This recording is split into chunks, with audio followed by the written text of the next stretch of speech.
ಓಂ ಶಾಂತಿ. ಎಲ್ಲರೂ ಸಂತೋಷವಾಗಿದ್ದೀರಾ? ಮರಣ ಬಂದರೆ ಎರಡು ವಿಷಯಗಳು ಮಾತ್ರ ನಡೆಯುತ್ತವೆ. ಒಂದು, ನೀವು ಜನಿಸುತ್ತೀರಿ, ಇಲ್ಲವಾದರೆ ನೀವು ಭೂತವಾಗಿ ಅಲೆಯುತ್ತೀರಿ. ಒಂದು ಸಮಯದ ನಂತರ ಜನಿಸುತ್ತೀರಿ. ಸರಿ, ಈಗ ನೀವು ಭೂತವಾಗಿ ಅಲೆದರೆ ಏನು ಮಾಡುತ್ತೀರಿ ಎಂಬುದು ಇಲ್ಲಿ ಬಹಳ ಮುಖ್ಯವಾದ ವಿಷಯ.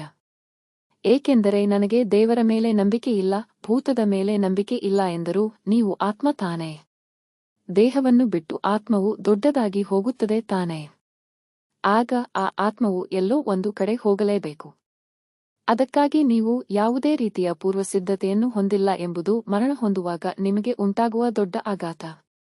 ಈಗ ನಮ್ಮ ಮನೆಯಲ್ಲಿ ಒಬ್ಬರು ಮೃತಪಟ್ಟರೆ ಅದನ್ನು ನಾವು ನಿರೀಕ್ಷಿಸದೇ ಇರುವಾಗ ಅದು ನಮಗೆ ದೊಡ್ಡ ಆಘಾತವಾಗಿರುತ್ತದೆ.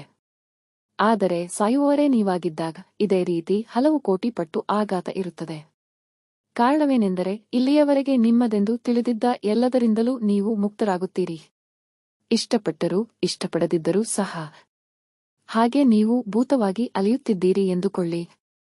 ಈಗ ಉದಾಹರಣೆಗೆ ನಿಮಗೆ ಇಲ್ಲಿ ಮಕ್ಕಳಿದ್ದಾರೆ. ನಿಮ್ಮಿಂದ ಏನನ್ನೂ ಮಾಡಲು ಸಾಧ್ಯವಿಲ್ಲ.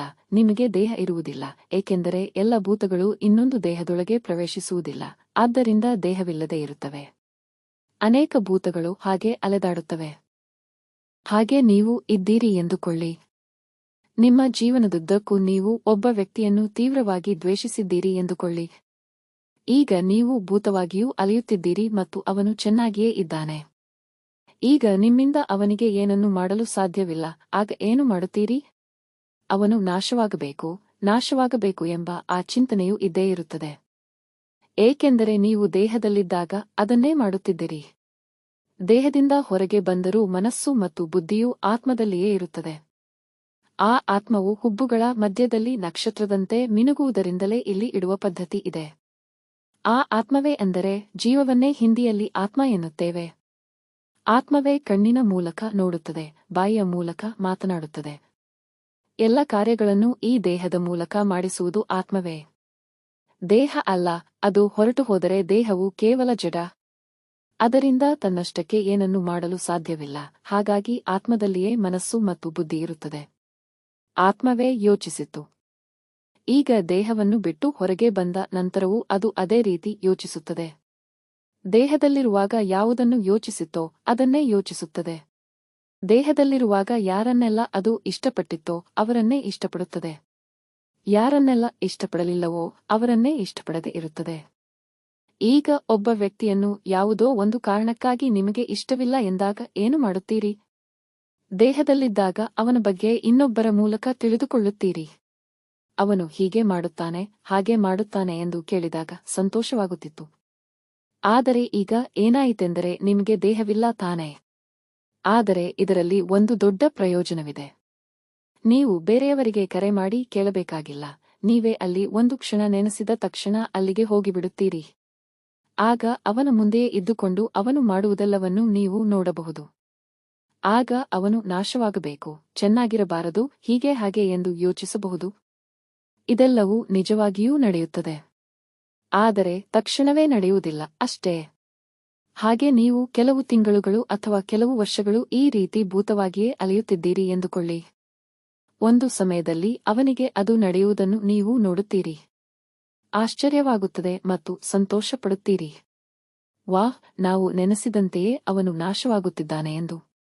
ಆದರೆ ನಿಮಗೆ ದೇಹದಲ್ಲಿರುವಾಗ ಒಂದು ನಿರ್ದಿಷ್ಟ ದಿನದ ಆಯುಷ್ಯವಿರುತ್ತದೆ ತಾನೇ. ಅದೇ ರೀತಿ ದೇಹವಿಲ್ಲದೆ ಭೂತವಾಗಿ ಅಲೆಯುವುದಕ್ಕೂ ಒಂದು ಆಯುಷ್ಯವಿದೆ. ಹಾಗೆಯೇ ಅಲೆಯುತ್ತಾ ಇರಲು ಸಾಧ್ಯವಿಲ್ಲ. ಒಂದು ದಿನ ಜನ್ಮ ತೆಗೆದುಕೊಂಡೇ ಆಗಬೇಕು. ಆಗ ಯಾರಿಗೆ ನಾಶವಾಗಬೇಕೆಂದು ಈ 2 ವರ್ಷ ಭೂತವಾಗಿ ಅಲೆದು ಶಾಪ ಹಾಕಿದ್ದೀರೋ ಅವರ ಮನೆಯಲ್ಲಿಯೇ ಹೋಗಿ ಜನಿಸುತ್ತೀರಿ. ಆಗ ನಿಮಗೆ ಹೇಗಿರಬಹುದು? ಅದು ಎಷ್ಟು ದೊಡ್ಡ ಆಘಾತವಾಗಿರುತ್ತದೆ ಎಂದು ಯೋಚಿಸಿ ನೋಡಿ. ಹುಟ್ಟಿದ ನಂತರ ಮರೆತು ಹೋಗುತ್ತದೆ. ಆದರೆ ತಾಯಿಯ ಗರ್ಭದಲ್ಲಿರುವವರೆಗೆ ನೆನಪಿರುತ್ತದೆ. ಏಕೆಂದರೆ ಯಾರು ನಾಶವಾಗಬೇಕೆಂದು ನಾವು ನೆನೆಸಿದ್ದೇವೋ ಅವರ ಹೊಟ್ಟೆಯಲ್ಲಿ ನಾನು ಹುಟ್ಟಿದ್ದೇನೆ ಎಂಬುದೇ ನಿಮಗೆ ಭೀಕರವಾದ ನೋವು ಕೊಡುತ್ತದೆ. ಒದ್ದಾಡುತ್ತೀರಿ. ಅದಕ್ಕಿಂತ ದೊಡ್ಡ ಶಿಕ್ಷೆ ಬೇರೆ ಯಾವುದೂ ಇಲ್ಲ ತಾನೇ. ಆದರೆ ಒಂದು ವೇಳೆ ನಿಮಗೆ ಈಗಾಗಲೇ ಯಾರಾದರೂ ಹೇಳಿದ್ದಾರೆಂದು ಇಟ್ಟುಕೊಳ್ಳಿ, ಅವನ ಹೊಟ್ಟೆಯಲ್ಲಿಯೇ ಹುಟ್ಟುತ್ತೇನೆ ಎಂದು. ಅವನು ನಾಶವಾಗಬೇಕು ಎಂದು ನೀವು ನೆನೆಸಿದ್ದರೂ ಸಹ ಅವನು ಎಂತಹ ಪಾಪ ಮಾಡಿದ್ದರೂ ಏನು ನೆನೆಸಿರುತ್ತೀರಿ? ಅವನು ಚೆನ್ನಾಗಿರಬೇಕು. ಏಕೆಂದರೆ ಅವನು ಚೆನ್ನಾಗಿದ್ದರೆ ಮಾತ್ರ ನಾನು ಅಲ್ಲಿ ಹೋಗಿ ಹುಟ್ಟಿ ಚೆನ್ನಾಗಿರಲು ಸಾಧ್ಯ. ಹಾಗಾಗಿ ಒಂದು ಕೆನ್ನೆಗೆ ಹೊಡೆದರೆ ಇನ್ನೊಂದು ಕೆನ್ನೆಯನ್ನು ತೋರಿಸು ಎಂದು ಯೇಸು ಹೇಳಿದ್ದು. ಶತ್ರುಗಳೊಂದಿಗೆ ಸಮಾಧಾನವಾಗಿರು ಎಂದು ಹೇಳಿದ್ದು. ಅನ್ಯಾಯ ನಡೆದರೆ ಅದನ್ನು ವಿರೋಧಿಸಬೇಡ ಎಂದು ಯೇಸು ಹೇಳಿದ್ದು. ಇದೆಲ್ಲವನ್ನೂ ಅವರು ಹೇಳಿದರು. ಏಕೆ ಎಂಬ ಪದವನ್ನು ಮಾತ್ರ ಹೇಳಲು ಬಿಟ್ಟರು. ಏಕೆಂದರೆ ಇದೇ ಮುಂದಿನ ಜನ್ಮ, ನೀವೇ ಹೋಗಿ ಅದನ್ನು ಅನುಭವಿಸುತ್ತೀರಿ. ಉದಾಹರಣೆಗೆ, ಆಸ್ತಿ ವಿವಾದ ಬರುತ್ತದೆ ಎಂದು ಇಟ್ಟುಕೊಳ್ಳಿ, ನಿಮಗೂ ಮತ್ತೊಬ್ಬರಿಗೂ. ಆಗ ಕಷ್ಟಪಟ್ಟು ಕೋರ್ಟ್ಗೆ ಹೋದರೆ ಅದು ನಿಮ್ಮ ಆಯಸ್ಸನ್ನು ಕಡಿಮೆ ಮಾಡುತ್ತದೆ. ಮೊದಲು ಅದನ್ನೇ ನೆನೆಸಿಕೊಂಡು ಊಟ ಮಾಡುವಾಗ, ಮಲಗುವಾಗ, ಸ್ನಾನ ಮಾಡುವಾಗ, ಯಾವುದೇ ಸಮಯದಲ್ಲಿಯೂ ಅದೇ ನೆನಪಿನಲ್ಲಿ ಇರುತ್ತೀರಿ. ಆಸ್ತಿ ವಿವಾದಗಳು ಕೋರ್ಟ್ನಲ್ಲಿ ಹೋಗಿ ಬೇಗನೆ ಇತ್ಯರ್ಥವಾಗುವುದಿಲ್ಲ. 10, 15 ವರ್ಷ, 20 ವರ್ಷಗಳ ಕಾಲ ವಿಸ್ತರಿಸುತ್ತವೆ. ಆದ್ದರಿಂದ ನಿಮ್ಮ ಜೀವಿತಾವಧಿಯಲ್ಲಿ ಅದಕ್ಕೆ ತೀರ್ಪು ಬರುತ್ತದೆಯೇ ಎಂಬುದೇ ಅನುಮಾನ. ಒಂದು ವೇಳೆ ಬಂದರೂ ಸಹ ಆಯಸ್ಸು ಬಹಳ ಕಡಿಮೆಯಾಗಿರುತ್ತದೆ. ಈ ತೀರ್ಪು ಬಂದ ನಂತರ ಆಯಸ್ಸು ಕಡಿಮೆಯಾದ ಕಾರಣ ಬೇಗನೆ ಸಾಯುತ್ತೀರಿ ತಾನೆ. ಯಾರಿಗೆ ಆಸ್ತಿ ಹೋಗಲೇಬಾರದು ಎಂದು ನೀವು ನೆನೆಸಿದ್ದೀರೋ ಅಲ್ಲಿಯೇ ಹೋಗಿ ಜನಿಸುತ್ತೀರಿ. ಇದು ಹೇಗಿರಬಹುದು? ಅಯ್ಯೋ, ಸರಿಯಾಗಿ ಅವನ ಬಳಿಯೇ ಇರಬಹುದಿತ್ತಲ್ಲವೇ? ಇಲ್ಲಿಯೇ ನಾನು ಹುಟ್ಟುತ್ತೇನೆ ಎಂದು ತಿಳಿದಿದ್ದರೆ ನಾನು ಹೀಗೆ ಮಾಡಿಯೇ ಇರುತ್ತಿರಲಿಲ್ಲ. ಏಕೆಂದರೆ ಈಗ ಅಲ್ಲಿ ಹುಟ್ಟಿದ ನಂತರ ನೀವು ಯಾರಿಗಾಗಿ ಆಸ್ತಿಯನ್ನು ತೆಗೆದುಕೊಟ್ಟಿದ್ದೀರೋ ಅವರೇ ನಿಮಗೆ ಶತ್ರುಗಳಾಗಲಿದ್ದಾರೆ. ಹಾಗಾಗಿ ಹೇಗೆ ಇದೆ ನೋಡಿದಿರಾ ದೇವರ ಲೀಲೆ? ಏಕೆಂದರೆ ಎಲ್ಲರೂ ನಟಿಸುತ್ತಿದ್ದೇವೆ. ಆಯಾ ದೇಹದಲ್ಲಿ ಪ್ರವೇಶಿಸಿ ಆ ದೇಹವೇ ನಾನು ಎಂದುಕೊಂಡು ನಾವು ಆಡುವ ಆಟ ಇದೆಯಲ್ಲ, ಅದರಲ್ಲಿಯೇ ನಾವು ಅನೇಕ ಪಾಪಗಳನ್ನು ಮಾಡುತ್ತೇವೆ. ಅದಕ್ಕಾಗಿ ಶಿಕ್ಷೆಯಾಗಿ ಆ ದೇಹದಿಂದ ನಿಮ್ಮನ್ನು ತೆಗೆದು ಯಾರ ವಿರುದ್ಧ ನೀವು ಕೆಲಸ ಮಾಡಿದ್ದೀರೋ ಆ ದೇಹಕ್ಕೆ ಹೋಗಿಬಿಡುತ್ತೀರಿ. ಹಾಗಾಗಿ ಈಗ ಅನೇಕ ದೇಶಗಳಲ್ಲಿ ಒಂದು ದೇಶಕ್ಕೂ ಇನ್ನೊಂದು ದೇಶಕ್ಕೂ ನಡುವೆ ಯುದ್ಧ ಬರುತ್ತದೆ. ಆ ದೇಶ ಕೆಟ್ಟದಾಗಬೇಕು ಎಂದು ಒಬ್ಬ ನಾಯಕನು ಎಲ್ಲವನ್ನೂ ಮಾಡಿ ಕೊನೆಯಲ್ಲಿ ಆ ದೇಶದಲ್ಲಿಯೇ ಹೋಗಿ ಹುಟ್ಟುತ್ತಾನೆ ಎಂದಾಗ ಅವನಿಗೆ ಹೇಗಿರಬಹುದು? ಖಂಡಿತವಾಗಿಯೂ ಇದು ನಡೆಯುತ್ತದೆ. ಆದ್ದರಿಂದ ಶತ್ರುಗಳನ್ನು ಶಪಿಸಿರಿ ಎಂದು ಈ ಮೊದಲು ಹೇಳಲಾಗಿತ್ತು. ನಾನು ಹೇಳುತ್ತೇನೆ, ಶತ್ರುಗಳಿಗೆ ಆಶೀರ್ವಾದವನ್ನು ಕೊಡಿರಿ ಎಂದು ಯೇಸು ಹೇಳಿದರ ಗೊತ್ತಿಲ್ಲ, ಆದರೆ ಹಾಗೆಯೇ ಇರಬೇಕು. ಶತ್ರುಗಳಿಗಾಗಿ ಪ್ರಾರ್ಥನೆ ಮಾಡಿರಿ ಎಂದು ಇರುತ್ತದೆ ಅದರಲ್ಲಿ ತಾನೆ. ಇಲ್ಲಿ ಆಶೀರ್ವಾದ ಕೊಡಬೇಕು. ಅದೇ ಬಹಳ ಮುಖ್ಯವಾದ ವಿಷಯ. ಏನು ಆಶೀರ್ವಾದವೆಂದರೆ ಅವನ ಗುಣವೂ ಕೆಟ್ಟದಾಗಿದೆ. ಈಗ ಅವನ ಬಳಿ ಅಧಿಕಾರ, ಹಣ, ಯೌವನ ಇವೆಲ್ಲವೂ ಇರುವಾಗ ಆಟವಾಡುತ್ತಿದ್ದಾನೆ. ಆದರೆ ಇದಕ್ಕಾಗಿ ಶಿಕ್ಷೆಯನ್ನು ಒಂದು ದಿನ ಖಂಡಿತ ಅನುಭವಿಸುತ್ತಾನೆ ತಾನೆ. ಹಾಗಾಗಿ ಆ ಶಿಕ್ಷೆಯು ಅವನಿಗೆ ಕಡಿಮೆಯಾಗಿರಬೇಕು, ಇನ್ನೂ ಹೆಚ್ಚಾಗಬಾರದು ಎಂದರೆ ಅವನ ಮನಸ್ಸು ಬದಲಾಗಬೇಕು ಎಂಬ ಯೋಚನೆಯನ್ನು ನೀವು ಇಟ್ಟರೆ ಸಾಕು. ನೀವು ಪ್ರಾರ್ಥನೆಯನ್ನು ಎಲ್ಲವನ್ನೂ ಮಾಡಬೇಕಾಗಿಲ್ಲ, ಏಕೆಂದರೆ ನಿಮ್ಮ ಕೈಯಲ್ಲಿ ಶಾಪ ಕೊಟ್ಟವರು ನೀವೇ ತಾನೆ. ಆಗ ಅದರಿಂದ ವಿಮೋಚನೆಯನ್ನು ನೀವೇ ಕೊಡಲು ಸಾಧ್ಯ. ದೇವರು ಈ ನಿಯಮವನ್ನು ಮಾತ್ರ ನಿಮಗೆ ಹೇಳಿಕೊಡುತ್ತಿದ್ದಾರೆ. ಬ್ರಹ್ಮಕುಮಾರೀಸ್ ರಾಜಯೋಗ ಧ್ಯಾನ ಕೇಂದ್ರದ ಮೂಲಕ ಸ್ವಯಂ ಭಗವಂತನೇ ಬಂದು ಈ ಜ್ಞಾನವನ್ನು ಕೊಡುತ್ತಿದ್ದಾರೆ. ಯಾವಾಗ ಹೇಳುತ್ತಾರೆ? ಕಲಿಯುಗವು ಅಳಿಯುವುದಕ್ಕೆ 100 ವರ್ಷಗಳ ಮೊದಲು ಒಬ್ಬ ವಯೋವೃದ್ಧರ ದೇಹದಲ್ಲಿ ಬಂದು ಹೇಳುತ್ತಾರೆ. ಏನು ಹೇಳುತ್ತಾರೆ? ಈ ಭೂಮಿಯು ಸ್ವರ್ಗವಾಗಿತ್ತು ಮೊದಲ 2500 ವರ್ಷ, ಮುಂದಿನ 2500 ವರ್ಷ ಇದೇ ಭೂಮಿಯು ನರಕವಾಗುತ್ತದೆ. ನರಕದಲ್ಲಿಯೇ ಧರ್ಮಗಳೆಲ್ಲ ಹುಟ್ಟಿದವು. ಈಗ ಕಲಿಯುಗವು ಅಳಿಯುವುದಕ್ಕೆ 100 ವರ್ಷಗಳ ಮೊದಲು ಬರುತ್ತಾರೆ. ಅವರು ಬಂದೇ 90 ವರ್ಷ ಮುಗಿದಿದೆ. ಆದ್ದರಿಂದ ಮುಂದೆ ಮತ್ತೆ ಸತ್ಯಯುಗ ಸ್ವರ್ಗವಾಗಿ ಇದೇ ಭಾರತ ಭೂಮಿಯು ಬದಲಾಗಲಿದೆ. ಅಲ್ಲಿ ಕೆಟ್ಟವರೇ ಇರುವುದಿಲ್ಲ. ಇಂದು ಕೆಟ್ಟವರಾಗಿರುವ ಇದೇ ಮನುಷ್ಯರೇ ಅಲ್ಲಿ ಒಳ್ಳೆಯವರಾಗಿರುತ್ತಾರೆ. ಹೇಗೆ? ಒಂದೆರಡು ವಿಷಯಗಳ ಮೂಲಕ ನಡೆಯುತ್ತದೆ. ಒಂದು, ದೇವರು ಕೊಡುತ್ತಿರುವ ಜ್ಞಾನವನ್ನು ಕೇಳಿ ಮನಸ್ಸು ಬದಲಾಯಿಸುವವರು. ಅದು ಕೋಟಿಯಲ್ಲಿ ಕೆಲವರು ಮಾತ್ರ. ಇನ್ನೊಂದು, ಆ ಶಿಕ್ಷೆ ಇವೆಲ್ಲ ಬಂದಾಗ ಸ್ವಲ್ಪ ಮನಸ್ಸು ಬದಲಾದಂತೆ ಇರುತ್ತದೆ.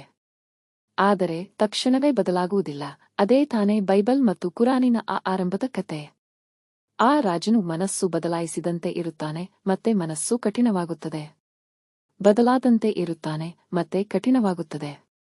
ನಮಗೆ ದೇಹ ಸರಿಯಿಲ್ಲದಿದ್ದರೆ ದೇವರೇ ಎನ್ನುತ್ತೇವೆ. ಸರಿಯಾದ ತಕ್ಷಣ ಅಷ್ಟೇ ದೇವರನ್ನು ನಾಸ್ತಿಕ ರೂಪದಲ್ಲಿ ಮಾತನಾಡುತ್ತೇವೆ. ಹಾಗಾಗಿ ಆ ಕೊನೆಯಲ್ಲಿ ಊಟಕ್ಕೂ ದಾರಿ ಇಲ್ಲದ ಸ್ಥಿತಿಯೆಲ್ಲ ಜಗತ್ತಿನಲ್ಲಿ ಎಲ್ಲರಿಗೂ ಬರುತ್ತದೆ. ಇಂದು ಯುದ್ಧ ನಡೆಯುತ್ತಿರುವ ಸ್ಥಳದಲ್ಲಿ ನಡೆಯುವ ಎಲ್ಲ ವಿಷಯಗಳು ಜಗತ್ತಿನ ಎಲ್ಲೆಡೆ ಶೀಘ್ರದಲ್ಲಿಯೇ ನಡೆಯಲಿವೆ. ಆಗ ಬಂದು ಅವರ ಅಹಂಕಾರವೆಲ್ಲ ತುಂಡು ತುಂಡಾಗಿ ಒಡೆದು ಹೋಗುತ್ತದೆ. ಅದೇ ಸಮಯದಲ್ಲಿ ಅವರು ಮನಸ್ಸು ಬದಲಾಯಿಸಬೇಕು ಎಂದು ನೆನೆಸುತ್ತಾರಲ್ಲವೇ, ಅದು ಅಲ್ಲಿ ಕೆಲಸ ಮಾಡುತ್ತದೆ. ಹೀಗೆ ಅವರು ಒಳ್ಳೆಯವರಾಗಿ ಬದಲಾಗುತ್ತಾರೆ. ಬದಲಾಗಿಯೇ ತೀರುತ್ತಾರೆ. ಆದರೆ ಅವರು ಬದಲಾಗುವುದಕ್ಕೆ ನೀವು ಕಾರಣರಾಗಿದ್ದರೆ, ನಿಮ್ಮ ಶುಭವಾದ ಆಲೋಚನೆ ಮತ್ತು ಆಶೀರ್ವಾದ ಕಾರಣವಾಗಿದ್ದರೆ, ಆ ಪುಣ್ಯವು ನಿಮಗೆ ಸೇರುತ್ತದೆ. ಅದು ನಿಮಗೆ ಸ್ವರ್ಗದಲ್ಲಿ ಉನ್ನತ ಪದವಿಯನ್ನು, ಅತಿ ದೊಡ್ಡ ಶ್ರೀಮಂತರಾಗಿ ಒಳ್ಳೆಯ ಕುಟುಂಬದಲ್ಲಿ ಅತ್ಯಂತ ಉನ್ನತ ಪದವಿಯನ್ನು ಹಲವು ಜನ್ಮಗಳಿಗೆ ತಂದುಕೊಡುತ್ತದೆ. ಈಗ ದೇವರು ಈ ರಹಸ್ಯವನ್ನು ಹೇಳುತ್ತಿದ್ದಾರೆ. ಕಲಿಯುಗವು ನಾಶವಾಗಿ ಈ ಭೂಮಿಯು ಸ್ವರ್ಗವಾಗಲಿದೆ. ಆ ಸ್ವರ್ಗದಲ್ಲಿ ನೀವು ಉನ್ನತ ಪದವಿಯನ್ನು ಪಡೆಯಬೇಕು. ಏಕೆಂದರೆ ಈಗಾಗಲೇ ನೀವು ಉನ್ನತ ಪದವಿಯಲ್ಲಿದ್ದು ಪುನಃ ಜನ್ಮ ತೆಗೆದುಕೊಂಡು ನಿಮ್ಮನ್ನು ಮರೆತು ಎಲ್ಲವನ್ನೂ ಕಳೆದುಕೊಂಡಿದ್ದೀರಿ. ಅದನ್ನು ನೆನಪಿಸಲು ಸ್ವಯಂ ಭಗವಾನ್ ಶಿವಪರಮಾತ್ಮನೇ ಬರುತ್ತಾರೆ. ಅವರನ್ನೇ ಅಲ್ಲ, ಪರಮ ಪಿತಾ ಎಂದು ಹೇಳುತ್ತಾರೆ. ದೇವರು ಒಬ್ಬರೇ. ಆದರೆ ಅವರ ಮಹಿಮೆಯನ್ನು ತೆಗೆದುಕೊಂಡು ಕೃಷ್ಣರು ಹೇಳಿದರು ಎಂದು ಗೀತೆ ಎಂದರು. ಕೃಷ್ಣರು ಹೇಳುತ್ತಾರೆ ತಾನೆ, ನೀನು ಮತ್ತು ನಾನು ಯಾವಾಗಲೂ ಇದ್ದೇವೆ ಅರ್ಜುನ. ಆದರೆ ನಿನಗೆ ನಿನ್ನ ಹಿಂದಿನ ಜನ್ಮಗಳ ಬಗ್ಗೆ ಗೊತ್ತಿಲ್ಲ, ನನಗೆ ಗೊತ್ತು, ನಾನು ಹೇಳುತ್ತೇನೆ. ಆದರೆ ಕೃಷ್ಣರಿಗೂ ಗೊತ್ತಿಲ್ಲ, ಏಕೆಂದರೆ ಅವರು ದೇಹಧಾರಿ ತಾನೇ. ಮಾನವ ದೇಹ ತಾಯಿ ತಂದೆಗೆ ತಾನೇ ಹುಟ್ಟುತ್ತಾರೆ. ಮಾನವ ದೇಹದಲ್ಲಿ ತಾನೇ ಇರುತ್ತಾರೆ. ಹಾಗಾಗಿ ಕೃಷ್ಣರಾಗಿದ್ದವರೇ ಕೊನೆಯ ಜನ್ಮದಲ್ಲಿ ಎಲ್ಲವನ್ನೂ ಮರೆತು ಇರುವಾಗ ಅವರ ದೇಹದೊಳಗೆಯೇ ಶಿವಪರಮಾತ್ಮ ಬಂದು ಅವರಿಗೆ ಬ್ರಹ್ಮ ಎಂಬ ಹೆಸರಿಟ್ಟು, ನೀನೇ ಕೃಷ್ಣನಾಗಿದ್ದೆ, ಮತ್ತೆ ಹಾಗಾಗಲು ಪ್ರಯತ್ನಿಸು. ನೀನು ಆತ್ಮ ಎಂದು ಅರಿತು ಶಿವ ಪರಮಾತ್ಮನನ್ನು ನೆನಪು ಮಾಡು ಎಂದು ಹೇಳುತ್ತಾರೆ. ದೇವರು ಕೊಡುತ್ತಿರುವ ಈ ಜ್ಞಾನವು ಭಕ್ತಿ ಮಾರ್ಗದಲ್ಲಿ ಕೃಷ್ಣರಿಗೆ ಮಹಿಮೆಯಾಗಿ ಹೋಗಿದೆ. ಶಿವನ ಮಹಿಮೆಯನ್ನು, ಶಿವನು ಹೇಳುವ ಜ್ಞಾನವನ್ನು ಕೃಷ್ಣನು ಹೇಳುವಂತೆ, ಅರ್ಜುನನಿಗೆ ಹೇಳುವಂತೆ ಬರೆದಿಟ್ಟರು. ಇದೇ ತಪ್ಪು ಎಲ್ಲಾ ಧರ್ಮಗಳಲ್ಲಿಯೂ ಬಂದಿದೆ. ಈಗ ದೇವರು ಕೊಡುತ್ತಿರುವ ಜ್ಞಾನವೇ, ನೀವು ನಾಶವಾಗುವ ದೇಹ ಅಲ್ಲ, ಆತ್ಮ ದೇಹ ಎಂಬ ಭಾವನೆಯಲ್ಲಿಯೇ ಅಹಂಕಾರ ಬಂದು ಕಾಮ, ಕೋಪ, ಆಸೆ, ದುರಾಸೆ, ಅಹಂಕಾರ ಎಂಬ ಪಾಪದಲ್ಲಿ ಸಿಕ್ಕಿಕೊಂಡಿರಿ. ಆ ಪಾಪವು ಆತ್ಮದಲ್ಲಿದೆ. ಅದನ್ನೆಲ್ಲ ನಾಶ ಮಾಡಬೇಕೆಂದರೆ ಈ ಪಾಪವನ್ನು ಬಿಡಬೇಕು.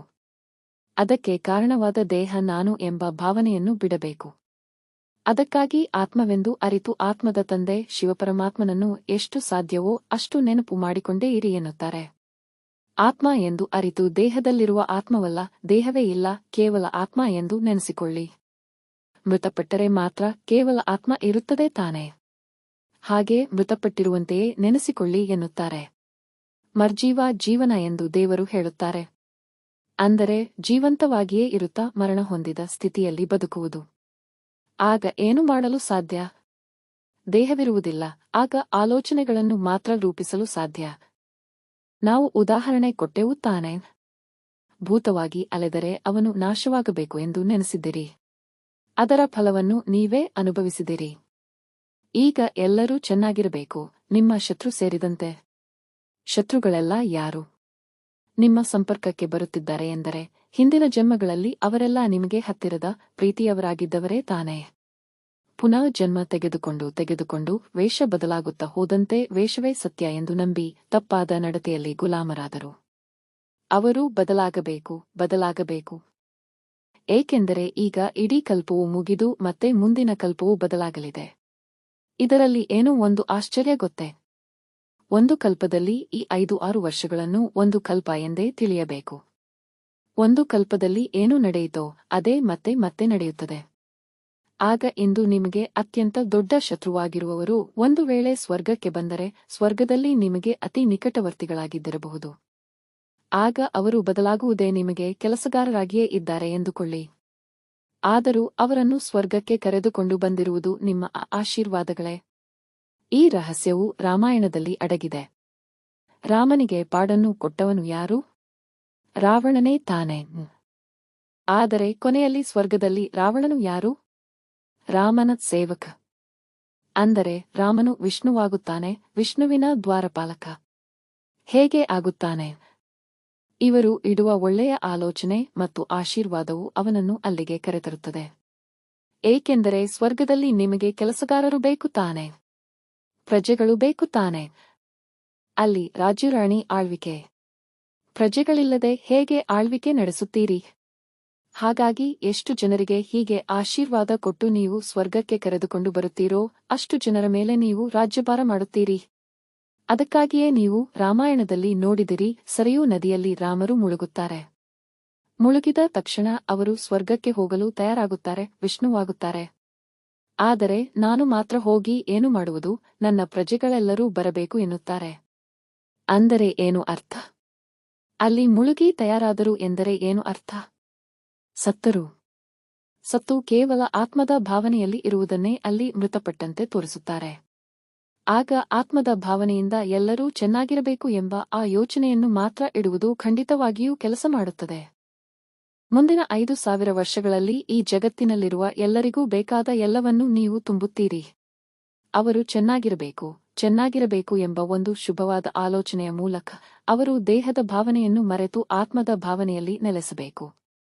ಶಿವ ಭಗವಂತನು ಈ ಭೂಮಿಗೆ ಬಂದಿದ್ದಾರೆ ಎಂಬುದನ್ನು ಅರಿಯುವಷ್ಟು ಅವರ ಬುದ್ಧಿ ಕೆಲಸ ಮಾಡಬೇಕು ಎಂಬ ಆ ಶುಭ ಭಾವನೆಯು ಖಂಡಿತವಾಗಿಯೂ ಕೆಲಸ ಮಾಡಿಯೇ ತೀರುತ್ತದೆ. ಎಲ್ಲರೂ ದೇವರನ್ನು ನೆನೆಸಿಯೇ ತೀರುತ್ತಾರೆ. ಏಕೆಂದರೆ ದೇವರನ್ನು ನೆನೆಸದೆ ಮೇಲೆ ಹೋಗಲು ಸಾಧ್ಯವಿಲ್ಲ. ಜಗತ್ತು ನಾಶವಾಗುವಾಗ ಎಷ್ಟು ದಿನ ತಾನೇ ಭೂತವಾಗಿ ಅಲೆಯುತ್ತಾರೆ, ಹೋಗಲೇಬೇಕು ತಾನೇ. ಆಗ ನಿಮ್ಮ ಶುಭವಾದ ಆಲೋಚನೆಯೂ ಕೆಲಸ ಮಾಡುತ್ತದೆ. ಸಾಧ್ಯವಾದರೆ ಬಾಯನ್ನು ತೆರೆದು ಕೂಡ ಈ ಜ್ಞಾನವನ್ನು ಕೊಡಿರಿ. ಆದರೆ ಎಲ್ಲರಿಗೂ ಕೊಡಲು ಸಾಧ್ಯವಿಲ್ಲ ತಾನೇ. ಈಗ ಯುದ್ಧಗಳು ನಡೆಯುತ್ತಿರುವ ಭೂಮಿಗಳಲ್ಲೆಲ್ಲ ನಾವು ಹೋಗಲು ಸಾಧ್ಯವಿಲ್ಲ, ಅಲ್ಲಿ ಯುದ್ಧವೂ ಹೋಗುವುದಿಲ್ಲ. ಅವರಿಗೆ ಜ್ಞಾನವನ್ನು ಹೇಗೆ ಕೊಡುವುದು? ಹಾಗಾಗಿ ನಿಮ್ಮ ಶುಭವಾದ ಆಲೋಚನೆಯು ಅವರಿಗೆ ಸ್ವಲ್ಪ ಸ್ವಲ್ಪವಾಗಿ ಬದಲಾಯಿಸುತ್ತದೆ. ಒಂದು ವೇಳೆ ಅವರು ಭೂತವಾಗಿಯೇ ಅಲೆದರೂ ಸಹ ಭಾರತ ಭೂಮಿಗೆ ಬರುವಾಗ ಈ ಜ್ಞಾನವನ್ನು ಹೇಳುವುದನ್ನು ಅವರು ಕೇಳಿದಾಗ ಇದನ್ನು ಅರ್ಥಮಾಡಿಕೊಳ್ಳುವ ಶಕ್ತಿ ಅವರಿಗೆ ಸಿಗುತ್ತದೆ. ಅದಕ್ಕೆ ಕಾರಣ ನೀವು ಇಟ್ಟ ಶುಭವಾದ ಆಲೋಚನೆ. ಹಾಗಾಗಿ ದೇಹದಲ್ಲಿಯೇ ಇದ್ದುಕೊಂಡು ದೇಹವಿಲ್ಲದ ಸ್ಥಿತಿಯಲ್ಲಿ ಕೇವಲ ಆಲೋಚನೆಯಿಂದಲೇ ಎಲ್ಲಾ ಕಾರ್ಯಗಳನ್ನು ಈಗ ಮಾಡಲು ಕಲಿಯಿರಿ. ಏಕೆಂದರೆ ಜಗತ್ತು ನಾಶವಾಗಿ ನಿಜವಾಗಿಯೂ ಆತ್ಮವು ದೇಹವನ್ನು ಬಿಟ್ಟು ಮೇಲೆ ಹೋಗುತ್ತದೆ. ಪರಂಧಾಮಕ್ಕೆ ಹೋಗುವುದಿಲ್ಲ. ಎರಡಕ್ಕೂ ಪರಂಧಾಮ ಎನ್ನುವುದು ದೇವರು ಇರುವ ಸ್ಥಳ. ಕೊನೆಯಲ್ಲಿ ಹೋಗುತ್ತದೆ. ಆದರೆ ಹೋಗುವವರೆಗೆ ಏನಾಗುತ್ತದೆ ಎಂದರೆ ಇಡೀ ಜಗತ್ತು ನಾಶವಾದ ನಂತರವೇ ಹೋಗುತ್ತದೆ.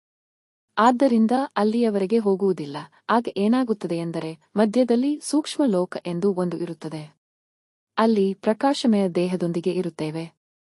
ಅಲ್ಲಿ ಮಾತನಾಡಲು ಸಾಧ್ಯವಿಲ್ಲ, ಆಲೋಚನೆಗಳು ಮಾತ್ರ ಕೆಲಸ ಮಾಡುತ್ತವೆ. ಅಲ್ಲಿ ಇದ್ದುಕೊಂಡು ಕೆಳಗೆ ಇರುವ ಎಲ್ಲರೂ ಮೇಲೆ ಬರಬೇಕು.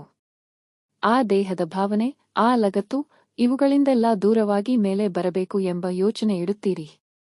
ಹೀಗೆ ದೇವರು ನಮ್ಮ ಮೂಲಕವೇ ಜಗತ್ತಿನ ಎಲ್ಲರಿಗೂ ಮುಕ್ತಿಯನ್ನು ಕೊಡುತ್ತಾನೆ.